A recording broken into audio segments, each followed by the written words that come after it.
the room was just, it was like a zoo. It was full of them. They were everywhere. I mean, it was almost like going into the little underground place in London Zoo, you know, where there's monkeys climbing around in the inside space, but they're all kind of different from all over the southern hemisphere. It was like that. It was almost like they were crawling over the chairs of the theatre, and I was sitting there in complete shock. I'm like, how can there be a room full of people who look exactly like monkeys? I didn't understand, but I enjoyed it. I mean, I didn't pay any attention to the performance at all, because I was staring at all these people with these incredibly delicate hands, and kind of imagine them crawling towards me, or kind of jumping away, or being fed bits of banana or something. But anyway, I mean, there was one person that really stood out because he didn't look like a monkey, or rather, he didn't have these sort of marmoset type features or kind of little bubbling eyes. He was just huge. It was a bit like, okay, you know the way Gordon Brown, I mean, he's like one of those big Scottish, what are they called? They're like seals, but they have tusks. I don't know what they are, but they're very, very big. And there was a cartoon with one of those characters when I was young, and he looked like that. Those kind of broad shoulders that were just wide, and he took up almost, I mean, his back filled with like 3 seats, space of 3 seats or something, and it just huge, broad shoulders, and kind of a head that, I mean, he didn't have a neck, it didn't go up, it sort of just, his head came out of the front of his back. It was all back.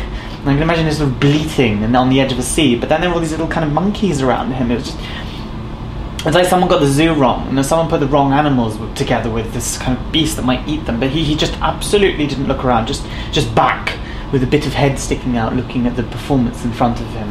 Didn't turn around ever, whereas all these other people seemed to be kind of looking around themselves very edgily, you know, never being able to pay attention on any one particular point. And it was just horrible. I mean, can you believe? Okay, first of all, the people that we were sitting in front of stank. The entire time I was trying to watch this movie, there was this horrific smell emanating from them. They kept looking at each other and making these childish jokes. I think they must have been around kind of mid-20s, definitely didn't have any girlfriends.